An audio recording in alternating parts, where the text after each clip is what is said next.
यो भूतञ्च भव्यञ्च सर्वं यश्चादितिष्ठति स्वर्यस्य च केवलं तस्मै ज्येष्ठाय ब्रह्मणे नमः। ब्रह्मणे नमः। उस महान जगदीश्वर को है अर्पित मेरा नम्र प्रणाम। भूत भविष्यत वर्तमान का जो प्रभु है सबका स्वामी,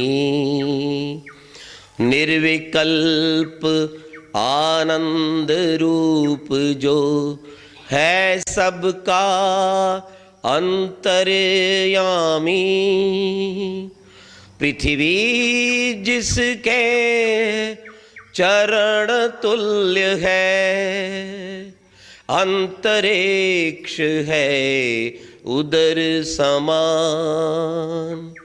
मस्तक पर जिसके तारों का तीन लोक है ज्योतिर्मान। उस महान जगदीश्वर को है अर्पित मेरा नम्र प्रणाम। नम्र प्रणाम। नम्र प्रणाम। नम्र प्रणाम।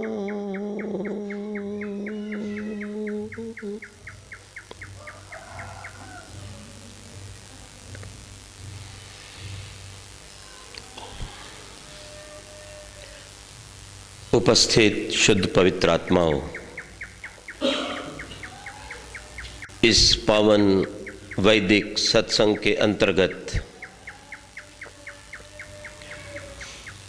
मनुष्य जीवन को महान बनाने वाले शुभ कर्मों का हम विचार कर रहे हैं।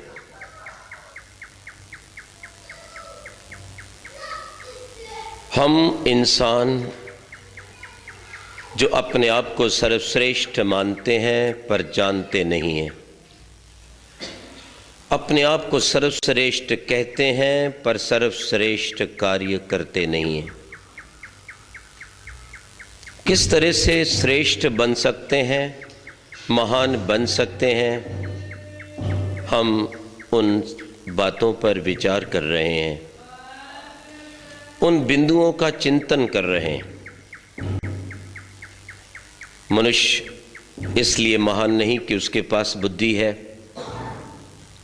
क्योंकि बुद्धि अन्य प्राणियों के पास भी है। मनुष्य इसलिए महान है कि वह कुछ ऐसे महान कार्य कर सकता है जिन्हें अन्य प्राणी नहीं कर सकते। ओम का ध्यान, वेद का ज्ञान, यज्ञ का अनुष्ठान, संस्कारी संतान, राष्ट्रहित बलिदान। हम इन महान कार्यों को कर सकते हैं। हम आत्मचिंतन कर सकते हैं। हम अपना विचार कर सकते हैं। हम कौन हैं, कहां से आए, किसने भेजा है, कहां जाना है और क्या करने आए। हम कौन हैं? हम आत्मा हैं। ना तो हम परमात्मा हैं और ना ही हम शरीर हैं।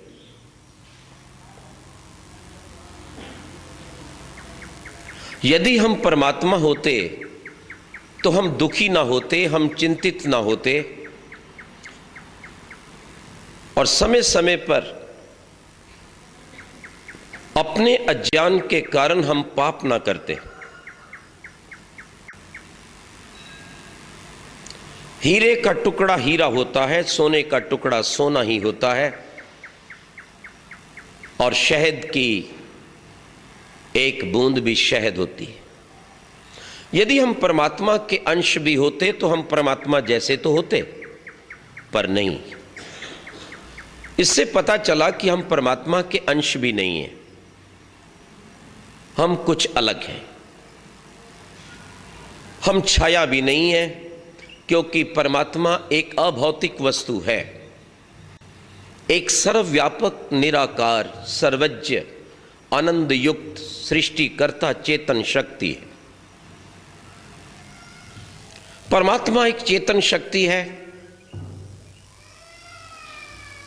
सपर्यागात शुक्रम अकायम, व्यापक है, शरीर रहित है, न तस्य प्रतिमास्ति। उसकी कोई प्रतिमा नहीं बन सकती क्योंकि उसका शरीर नहीं है, और जब शरीर नहीं है तब छाया कैसी है, और जब छाया होती नहीं तो हम उसकी छाया कैसे हो सकते हैं। तो हम आत्मा हैं, एक पृथक संसार की सत्ता है हम, ध्यान रखें। जैसे परमात्मा सर्वव्यापक निराकार चेतन शक्ति है, ठीक वैसे हम भी एक निराकार चेतन एक देशीय शक्ति हैं। हम भी निराकार हैं, हम भी चेतन हैं, परंतु सर्वव्यापक नहीं। इस आत्मा और परमात्मा को छोड़कर जो कुछ दिखाई देता है इसको जगत कहते हैं। यह प्रकृति का बना हुआ है, यह जड़ है, ध्यान रखेंगे। परमात्मा सत्य चित आनंद है, सदा रहता है, चेतन है, आनंदमय है। जीव सत्य और चित्त है, यह भी सदा रहता है। नैनम छिन्दन्ति शस्त्राणि नैनम दहति पावका,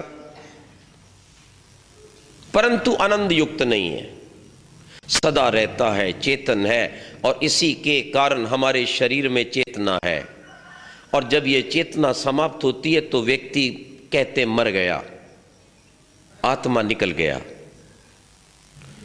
शरीर चेतन नहीं, जड़ है। शरीर की चेतना का कारण आत्मा है, शरीर की चेतना का कारण परमात्मा भी नहीं है, ध्यान रखना। क्यों?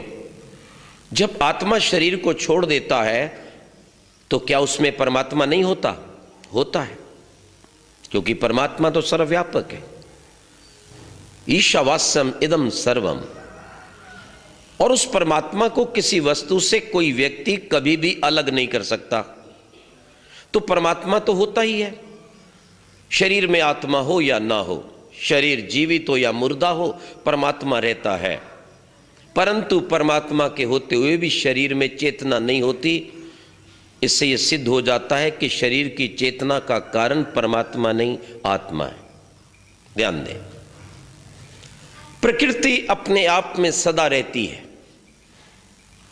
उसमें एक गुण है, परंतु ना तो वो चेतन है और ना ही आनंद युक्त है। आत्मा जो परमात्मा और प्रकृति के मध्य है, जो जगदीश्वर और जगत के मध्य में है, ये आत्मा सदैव ये चाहता है कि उसे स्थायी सुख मिले, शांति और आनंद मिले। ध्यान रखना, ये जब जब प्रकृति के साथ जुड़ता है तब तब इसके अंदर दुख आदि विकार उत्पन्न होते रहते हैं। जितना जितना ये प्रकृति से अलग हटकर परमात्मा के साथ जुड़ता है, उतना उतना इसमें आनंद और स्थायी सुख होता है। ये देखिए, इन हाथ की उंगलियों को देखिए, आप बात समझ जाएंगे। ये 5 उंगली हैं, ये ईश्वर मान लीजिए, ये आत्मा मान लीजिए, और ये त्रिगुणात्मक प्रकृति है। याद रखिए, सतोगुण, रजोगुण, तमोगुण, ये प्रकृति है। और आप देखिए, जैसे ही आत्मा परमात्मा को छोड़ेगा प्रकृति के संग हो जाएगा, और जैसे प्रकृति के संग होता है तो फिर उसके अंदर वही सुख दुख, जीना मरना प्रारंभ हो जाता है। और जब जब ये प्रकृति को छोड़कर परमात्मा की साधना में लीन होता है, त्यों त्यों ये उस भगवान के आनंद को, स्थायी सुख को, शांति को प्राप्त करता है। इस बात को समझें। मनुष्य अपनी इच्छा से धरती पर आता है, किसी भी मनुष्य को परमात्मा जबरदस्ती धक्का नहीं देता। और भेजते समय परमात्मा स्पष्ट कहता है, अश्वत्थो विनिषदनम, ये तेरा ये संसार बड़ा अस्थाई है, याद रख, इसका कोई भरोसा नहीं है कब तेरे से छूट जाए। और परमपिता परमात्मा वेद के मंत्र द्वारा भी हमें जगाने का प्रयास करता है। मो सुवर्ण मृण्मयम गृहम राजन अहंगमम मृडा सुक्षत्र मृडय। परमात्मा हमें जगाता है, समझाता है। जैसे बाल्यकाल में बालक छोटा होता है तो मां उसे समझाती है, तू कौन है, मैं कौन हूं, मेरा नाम क्या है, वो बताती है माता। अगर मां बालक को बाल्यकाल में ये सब ना बताए तो किसी भी बालक को पता नहीं चल सकता कि उसकी माता कौन है। माता ही बता रही है। लेकिन यदि माता किसी बालक को बताए कि मैं तेरी माता हूं, तो इसका यह अर्थ नहीं निकलता कि बताने वाली मां नहीं है, कोई और है। कुछ लोगों की ऐसी शंका है, मां भी तो बता सकती है कि मैं तेरी मां हूं, तू मेरा पुत्र है। तो उस पैदा करने वाली जगदम्बा माता ने, उस परमेश्वरी देवी ने जब सृष्टि के आदि में हमें वेद का ज्ञान दिया तो स्वयं बताया,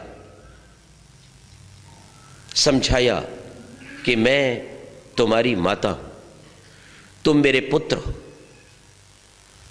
और इसलिए वो परमात्मा एक माता के रूप में हमें संस्कार देता है, वेद मंत्रों के द्वारा समझाता है। तुम कहां खड़े हो, मो सुवर्ण मृण्मयम गृहन राजन अहंगमम मृडा सुक्षत्र मृडय। कोई माता ये नहीं चाहती कि उसकी संतान दुखी हो, तो फिर माताओं की माता ये कैसे चाहेगी कि हम दुखी हों। तो परमात्मा सचेत करता है, देख बेटे, ये घर जो तुझे मिल गया है, इसी घर के ही दीवानेपन में मत रहना। ये मृण्मयम, ये तेरा घर एक मिट्टी का घरौंदा है और इसका कोई भी स्थायी स्थान नहीं है संसार में। ध्यान दो। अच्छा हो कि इस बार तो तुमने ये घर ले लिया, ये मिट्टी का घरौंदा तुम्हें मिल गया, जिसका कोई भी समय नहीं है आने जाने का, टूटने का, समाप्त होने का, अनिश्चित है। लेकिन मेरी ये इच्छा है बेटे, अब तुझे अगर ये मिट्टी का घर मिल ही गया तुम्हारे कर्मों से, तो अगली बार इस घर को प्राप्त मत करना। अगली बार तुम मेरे आनंद में ही रहना और प्रतिदिन, प्रति पल, प्रति जीवन में उस शोक को, मृत्यु को प्राप्त करके दुखी मत होना। याद रखो इस बात को। व्यक्ति संसार में उत्पन्न होता है और जन्म के पश्चात वो इस संसार के दर्शन करता है, बहुत से दुखों को प्राप्त करता है। कभी बालक के सामने माता की मृत्यु हो जाती है, कभी पिता की मृत्यु हो जाती है। ध्यान दीजिए, प्रतिदिन का खेल है। कभी हाथ पैर टूट जाता है और कभी लंबी बीमारी में जकड़ा जाता है। ये प्रतिपल प्रतिदिन हम देखते हैं। कभी किसी के दूर जाने का दुख है और कभी किसी पास रहने वाले के विचार भेद का दुख है। दूर चला गया है तो भी दुख है, पर पास रहकर सुख नहीं देता तो भी तो दुख है। विचार करना इस बात को। मनुष्य को तो शांति चाहिए, और बुद्धिजीवी जो जीवन के लक्ष्य को, शांति को, कल्याण को जानता है, वो उन सब चीजों को हटाना चाहता है जो उसे अशांति देती हैं, जो क्षण भंगुर हैं, जो नष्ट होने वाली हैं, जिनकी अकाल मृत्यु आने वाली है। उन वस्तुओं को नहीं चाहता ज्ञानी। ध्यान रखिएगा। व्यक्ति नौकरी करेगा, व्यापार करेगा, क्यों करता है? सुख मिले। यदि नौकरी और व्यापार के अंदर खलल पड़ता, अशांति होती है तो छोड़ देता है कि नहीं? बोले ऐसा अपमानित जीवन मुझे नहीं जीना। ध्यान रखिएगा। मित्र को छोड़ देता है, घर को छोड़ देता है, पुत्र को छोड़ देता है जब विचार भेद होते, भाई को छोड़ देता है, बहन को छोड़ देता है, और जीवन का सबसे लंबा जो रिश्ता है पति और पत्नी का, एक ऐसा भी समय आता है जब वो देखता है कि अशांति ही अशांति, वो उसको भी छोड़ देता। क्यों छोड़ता है? शांति चाहिए। शांति कहां है? जो वस्तु स्थिर है, अकूटस्थ है, जो वस्तु चलायमान नहीं है, जो सदा एक रस बनी रहती है, वही शांति देती है, वही सुख देती है, और उसी स्थायी सुख का नाम आनंद है। ध्यान रखना। केवल स्थायी सुख वही मिलेगा जो स्वयं सदा स्थिर है, जो परिवर्तनशील नहीं है। जो भी परिवर्तनशील वस्तु है, जितनी भी परिवर्तनशील वस्तुएं और व्यक्तियां हैं, वे सब दुख का कारण है। इसलिए बुद्धिमान व्यक्ति उस वस्तु को पकड़ता है, उस व्यक्ति से संबंध जोड़ता है जो चलायमान नहीं है, जो मरने वाला नहीं है, जो वृद्ध अवस्था को प्राप्त होने वाला नहीं है, जो कभी रोगी नहीं होता है। ध्यान रखना, जो किसी भी कीमत पर उसे छोड़ता नहीं, वो उसको पकड़ना चाहता है। और सारे संसार को देखकर आखिर में उसे एक ही व्यक्ति मिलता है जो कभी मरता नहीं, कभी जाता नहीं, कभी लोभ नहीं, कभी लालच नहीं, और वो है परमपिता परमात्मा। याद रखो, वेदाहमेतम पुरुषम महंतम आदित्य वर्णम तमसा परस्तात् तमे विदित्वाति मृत्युमेति नान्य पंथा विद्यते अयनाय।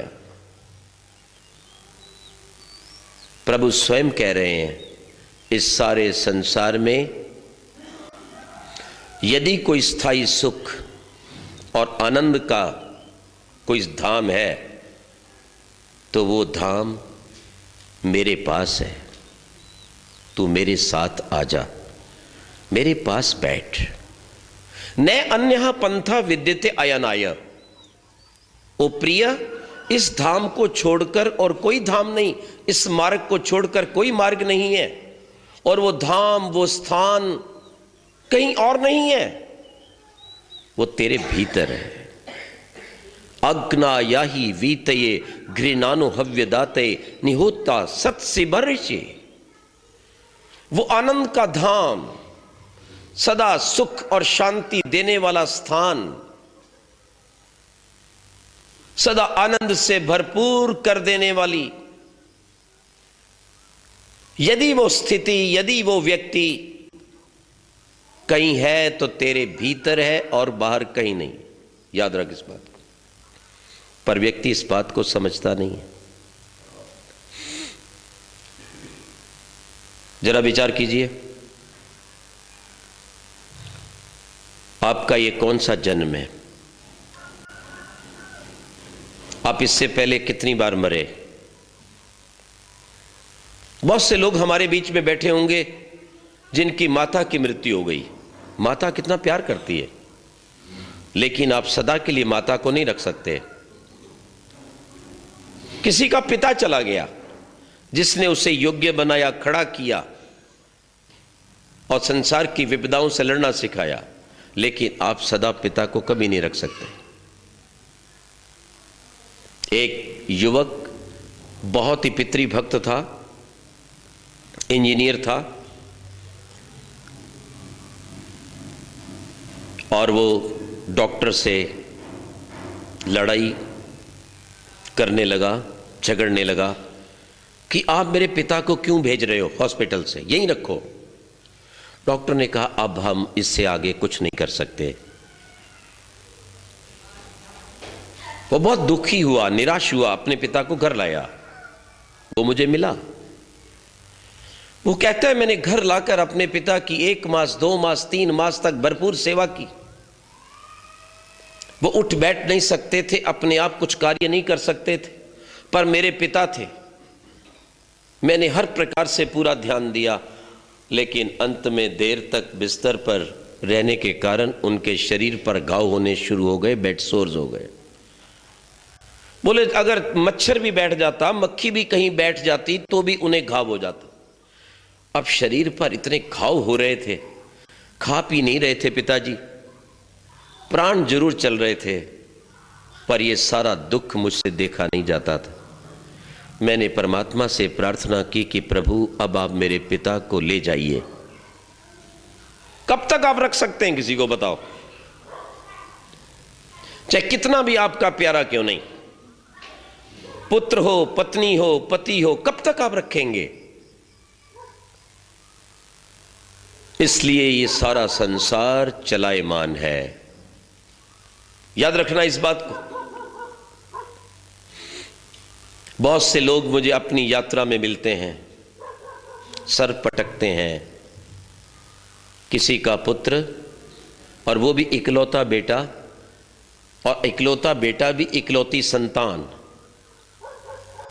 प्रातःकाल की वेला में अपना स्कूटर लेकर किसी परीक्षा के निमित्त निकलता है कंपटीशन हेतु, और जैसे ही एक चौराहे पर पहुंचता है, उधर पीछे से एक कार भी आ रही है, उसके साथ साथ कार वाले ने जब अपना हैंडल घुमाया, स्टीयरिंग घुमाया, गोल चक्कर पार करने के लिए थोड़ा गलती से अधिक घूम गया, और वो कार जाकर उस बालक पे चढ़ गई, और लगभग 18-19 वर्ष का बालक उसी क्षण उसी स्थान पर मृत्यु को प्राप्त हो गया। बहुत से लोग प्रतिदिन मरते हैं, ध्यान रखना, पर हमें दुख किसका होता है? कितने लोग मर रहे हैं, कितनी संतानें मरती हैं, कितने बच्चे मरते हैं डूबकर, कटकर, मरकर, सांप से, आग से, आतंकवाद से। कितने घर में पिता मरते हैं, माता मरती है।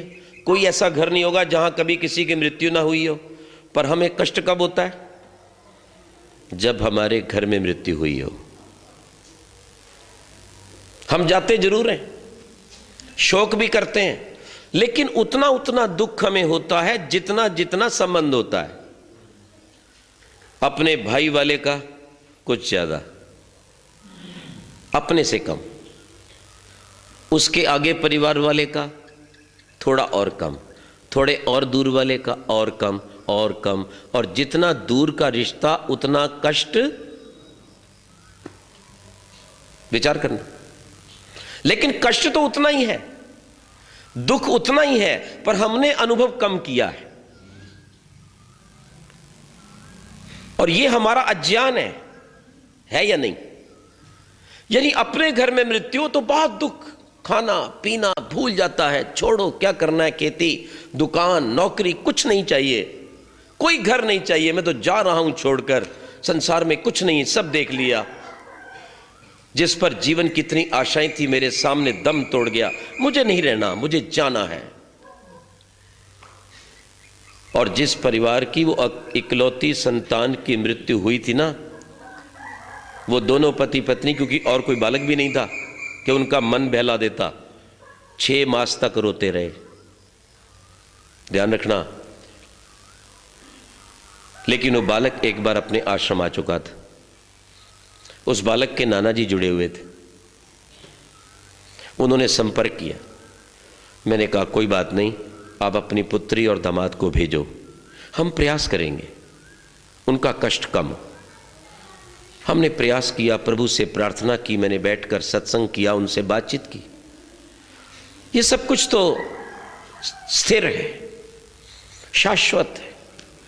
जो आया है उसने जाना है। ये और बात है कि वो जल्दी चला गया, जाना तो है ही। जो जन्म लेता है वो मृत्यु का पैगाम देता है आपको। ध्यान रखना इस बात को, कभी भूलना मत। यदि आप कष्टों और दुखों से बचना चाहते हो तो यही एक उपाय है कि जितने ज्ञानवान बनोगे उतने कष्ट दूर होंगे। ज्ञानस्य पराकाष्ठा वैराग्यम। यदि ज्ञानवान बनकर हम संसार का उपभोग करेंगे तो कष्ट कम होंगे, और जितना ज्ञानवान बनकर उसका उपभोग करेंगे उतने ही परमात्मा की ओर लगेंगे। और जितना वैराग्य अधिक होगा ज्ञान से कि ये भी क्षणिक है, ये भी क्षणिक है, ये भी क्षणिक है, वो चला गया, ये चला गया, उसका माता गया, मेरी माता गई, उसके पिता गए, उसका बालक, उसकी बालिका चली गई, मेरी पत्नी चली गई, उसका पति चला गया, अरे मेरा भी तो नंबर लगा हुआ है। अगर आज मैं संसार से चला गया तो मैं क्या ले गया? मूल बात। यदि आज मैं संसार से चला गया तो क्या ले गया? सोचो। जो कमाया है वो जाता नहीं, जो जाता है सो कमाया नहीं। ठीक है? जो कमाया है सो साथ जाता नहीं, जो जाता है वो कमाया नहीं। अगर कोई कहे कमा लो तो हम कहते हैं समय नहीं मिलता। कितना घाटे का सौदा हम कर रहे हैं। हम वो कमा रहे हैं जो जा नहीं रहा, और वो जोड़ नहीं रहे जो जाता है। विचार कीजिएगा, एक नहीं ऐसी अनेक घटनाएं हैं। मैंने उन बहन जी को इतनी बात कही, जाने वाला आएगा नहीं, और इस कष्ट की संसार में कोई दवा नहीं। अगर इसकी दवा है तो केवल समय, time. Time is the only medicine for this thing, nothing else. मैं कहा या कोई बालक गोद ले लो, या बालक पैदा कर लो, या किसी अनाथालय से अपना संबंध जोड़ लो, और दुख को कम करने के लिए शमशान घाट जाओ, किसी हॉस्पिटल में जाओ, और उस शमशान घाट पर कभी कभी जाकर देखो कि लोग कितने रोज मरकर आ रहे हैं। एक बालक आ रहा है, एक जवान आ रहा है, कोई पिता आ रहा है, किसी का दादा आ रहा है। और कभी हॉस्पिटल में जाकर देखा करो तो पता चलेगा इस मृन्मयम गृहम, ये क्षणभंगुर शरीर जिसके ऊपर हम अभिमान करके बैठे हैं, याद रखो, और ये जिस कार्य के लिए मिला था वो कार्य तो किया ही नहीं। इसीलिए तो संध्या में मन नहीं लगता, इसीलिए तो जप में ध्यान नहीं होता, इसलिए तो बैठ जाते हैं तो मन भटक जाता है। कहां भटकता है? भटक जाता है। कहां भटकता है? किसके लिए भटकता है? आप खेती कर रहे हैं तो आपका मन संध्या के लिए भटका। आप बाजार में साड़ी खरीद रही थी तो क्या आपका मन भटका? मैं साड़ियां खरीद रही हूं, मेरी संध्या का टाइम हो रहा है। आप पिकनिक मना रहे थे तो क्या आपका मन यज्ञ के लिए भटका? विचित्र बात देखो क्या है। जिसके लिए जन्म लिया है, जिसने जन्म दिया है, जिसके पास जाना है, उसके लिए भटकता नहीं है। जो सब कुछ रह जाना है, कहीं साथ गया नहीं, ना जाएगा, उसके लिए भटक रहा है। विचार करो। कई व्यक्ति कहते हैं साधना तो बड़ी कठिन है आचार्य जी, ये बैठना बड़ा मुश्किल है, इतनी देर तक बैठो, जप करो, ध्यान करो। मैंने कहा नहीं, ऐसी बात नहीं है, केवल थोड़ा विचारने का फेर है। अगर आप समझ लेंगे तो आपको कष्ट लगेगा नहीं। ध्यान देना इस बात को। मैंने कहा आप क्या कार्य करते हैं? बोली मेरी एक दुकान है कपड़े की। कब निकलते हैं? बोले 9 बजे। कब आते हैं? लगभग 9 बजे। गद्दी पर कितनी देर बैठते हैं वो देख लो, आप ही विचार कर लो। 7-8 घंटे तो मैं बैठ